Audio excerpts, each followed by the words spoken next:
Барлықтарыңызға сәлем, менің қымбатты көрермендерім. Менің каналыма қош келдіңіздер. Бүгін сіздермен духовкада дайындалатын өте дәмді және ерекше котлеттердің рецептісімен бөлісемін. Олай болса бастайық. Ең алдымен пиязды ұсақтап турап аламыз. Және де каналға тіркелуді ұмытпаймыз. Туралған пиязымызды фарштың үстіне саламыз. Ұнтақталған қытырлақ нанымызды, яғни панировочный сухари саламыз.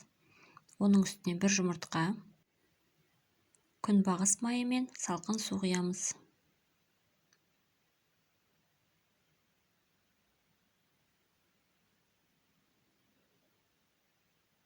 Дәміне қарай тұз, ұнтақталған қара бұрыш салып, жақсылап араластырамыз. Достар, дайын панировочный сухари азық-түлік дүкенінде сатылады. Ендігі кезекте әр қайсысының салмағы шамамен 80 грамм болатын домалақ пішіндер жасап шығамыз.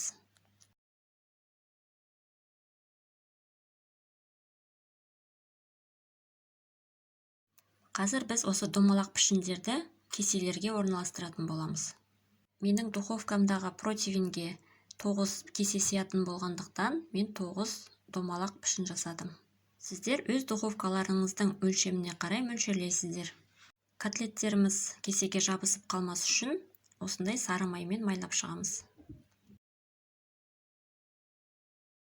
Ендігі кезекте әрбір домалақты кесеге біркелкі етіп, өте жұқа қылмай орналастырып шығамыз. Бұл котлетті дайындауға қажетті барлық азық-түліктердің тізімін және мөлшерін осы видеоның астында описание бөлімінде қалдырамын. Мінекей, мен фарштарды кесенің жартысынан сәл асатындай етіп орналастырдым. Котлеттердің салмасын дайындаймыз.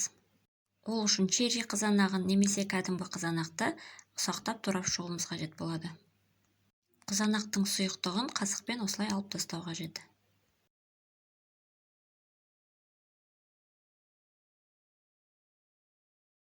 Үкіштің ұсақ төркөзден өткізілген ірімшікті әрқайсы котлетке осылай аз-аздан салып шығамыз.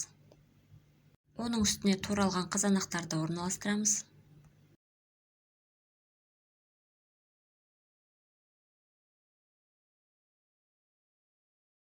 Егер де қаласаңыздар, укроп немесе петрушканы ұсақтап турап шығамыз. Ыдысымызға сүт құямыз. Сүттің температурасы мен майлылығы маңызды емес. Оның үстіне 3 жұмыртқа және туралған укроп саламыз. Шым-шым тұз саламыз және бір ас қасық ұн салып, жақсылап араластырамыз. Достар, видеода ұн салған сәт көрсетілмей қалыпты. Сіздер бір ас қасық ұн салуды ұмытпаңыздар. Енді осы сұйық массамызды барлық котлетке жететіндей етіп құйып шығамыз. Құрметті менің көрермендерім, менің каналымда көптеген рецептілер бар, соларды қарап шықсаңыздар болады. Барлық рецептілер тексерілген, міндетті түрде жасап көріп, комментарий бөлімінде өз ойларыңызды, пікірлеріңізді қалдырып кетсеңіздер, өте қуанышты боламын. Мен сұйық салмамызды әрбір котлетке алдымен аз-аздан құйдым. Сосын тағы да қосымша аз-аздан құйып шықтым.